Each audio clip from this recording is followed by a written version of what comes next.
Good morning everyone! Ito po ang The Mindful Tito Podcast with me, Pop-Up Cardenas, where we share tips and lessons on having a better mindset as we grow older and becoming a happy human with a healthy mind.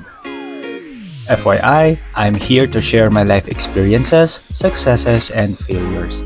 The information presented in this podcast is to inspire people. I recommend seeking guidance from experts such as mental health advocates and other experts in the chosen field. But rest assured that all your feedback, comments, and suggestions are important to me to improve my content moving forward.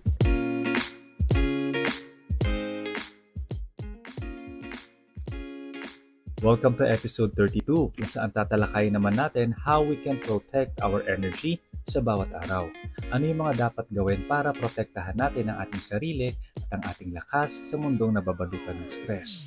Pero ang tanong kasi doon, yung mundo ba talaga ang nagbibigay ng stress sa atin or tayo rin mismo ang gumagawa ng stress sa buhay natin? Tapos isisisi na lang natin sa mundo at sa mga taong nasa paligid natin. Check muna natin. Ano ba ibig sabihin kapag sinabing protect our energy? It's the practice of removing negative distractions sa buhay natin. Ito rin yung paraan kung paano natin aalagaan ang ating mental and emotional reserves at magagamit ito sa wastong oras hanggang matapos ang bawat araw natin. Hindi lang ito pinapractice everyday kundi for the long term din. Dahil kung hindi natin mapoprotektahan ang ating energy araw-araw, it will cause burnout and a lot of stress that will also affect our overall health and long-term goals. So here are the 3 things to safeguard ourselves and save more energy para magawa natin ang mga dapat gawin araw-araw. Number 1, stay away from distractions. Distractions are a huge drain para sa ating mental energy. Napakarami naman kasi talagang nangyayari sa mundo kaya hindi rin natin maiiwasan ang maraming pumapasok sa isip natin at tayo'y nasistress, diba? Actually, we can manage our stress by taking control kung ano ba yung mga dapat nating i-welcome araw-araw sa isip, sa puso at sa katawan natin. May isang paraan para makapag-save tayo ng maraming energy everyday at magawa natin ang mga kailangan gawin bawat araw nang hindi nababurnout or nasistress. Stay away from distractions. Sa totoo, mahirap iwasan ang distractions kasi minsan gusto natin kumawala sa momentum at huminga, diba? At i-discuss ko ito later sa last item.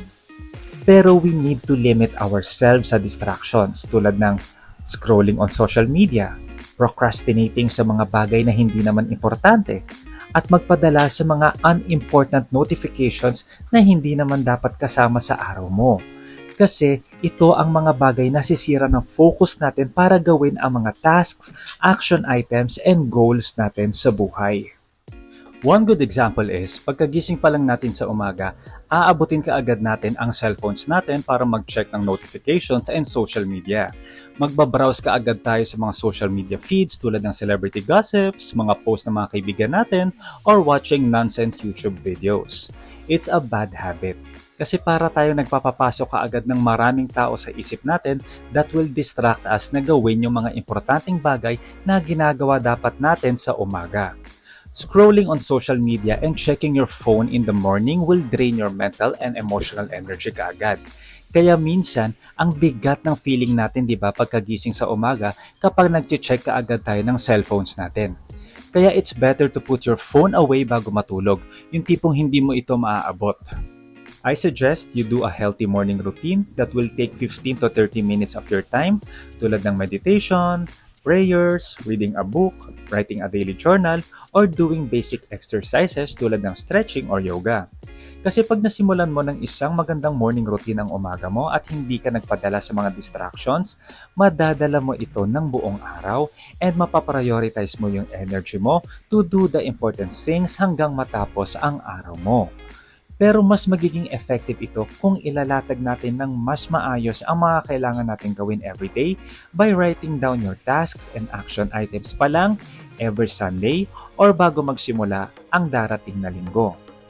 Take control of your calendar for the week para you have an overview kung ano mga dapat mong gawin every single day that will also help you remove distractions in your life. Mas okay din na sisimulan mo yung pinakamahirap mong task sa umaga para kung sakaling madrain ka man, you still have time na makarecover at gawin yung maliliit at hindi importanteng tasks bago matapos ang araw. Pero yung totoo, mahirap sa simula. But it's really a good practice for your long-term goals. Number 2, declutter your space. Research shows that decluttered spaces negatively affect the levels of our stress and anxiety. Nawawala rin tayo sa focus kapag magulo ang kapaligiran natin kasi distractions din sila nasisira ng focus natin. Kapag maraming nakalagay ng mga gamit sa work desk natin, nadidistract tayo at nawawalan tayo ng focus sa kailangan nating gawin. Kasi ganito yan, kahit nakafocus tayo sa task na ginagawa natin pero yung ang dami nating nakikita sa peripheral vision natin, sa taas, sa baba, sa kaliwa or sa kanan, it will distract us and pull us away from our focus. For example, sa akin, I have this Funko Pop behind me. Noong katabi ito dati ng desktop ko, pag may iniisip akong solution sa isang task, nawawala ako dahil nadidistract ako sa itsura ng Funko Pop. It's true. Kahit sa mga naka-open na tabs natin sa desktop, mas okay na isa o dalawa yung tab na ginagamit lang natin para naka-focus tayo sa iisang task.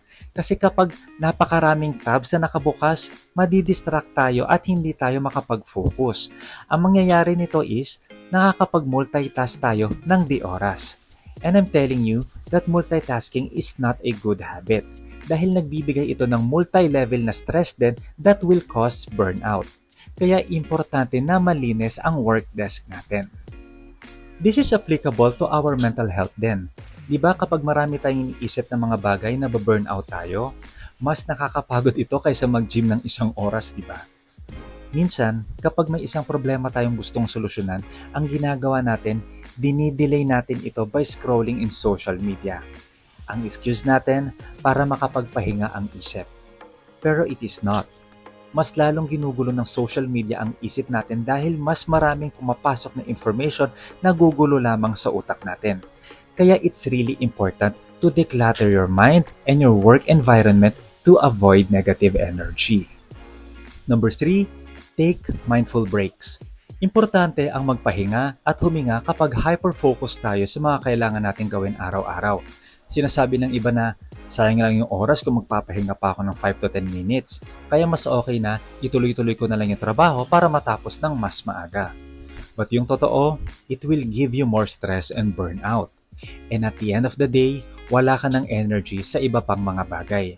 Kaya always take mindful breaks.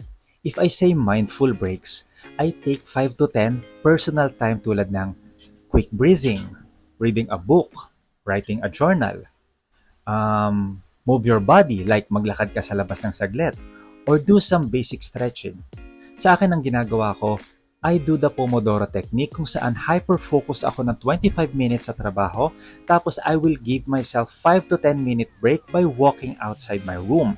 Tumitingin ako sa sky, minsan I do quick meditations, nagsusulat ng maikling tula, or nagbabasa ng libro.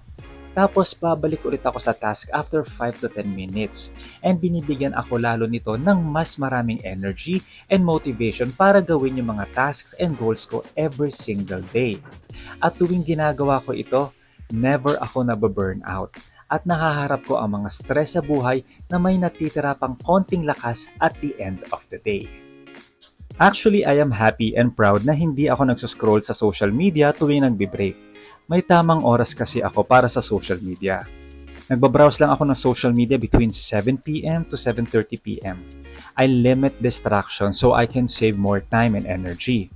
Pero of course, hindi naman 100% applicable ito sa ibang tao, mas lalo kung ang trabaho nila ay nasa social media talaga. Basta ang mahalaga rito ay huwag mong sasagarin ang pagod, kundi learn to save more energy para marami ka pang magawa outside work and for your personal goals that will also build your future. Kaya napaka-importante na alagaan at protektahan natin ang ating energy araw-araw dahil it will save our brain power to do what is really important. At hindi tayo ma-overwhelm at mababurn out at the end of each day. And that's all we have for this episode at sana marami po kayong natutunang mga bagay. But before I end this episode, I will truly appreciate it if you share this episode or even my podcast and my YouTube channel to your friends, to your colleagues, to your family, because I am more than happy to share good energy with people. So ulitin, ako po si Popop Cardenas and this is the Mindful Tito Podcast. Just a short message: don't be hard on yourself and avoid negative self-talk so you can also share kindness and good energy to the people around you. Again, my name is Popop at maraming salamat po.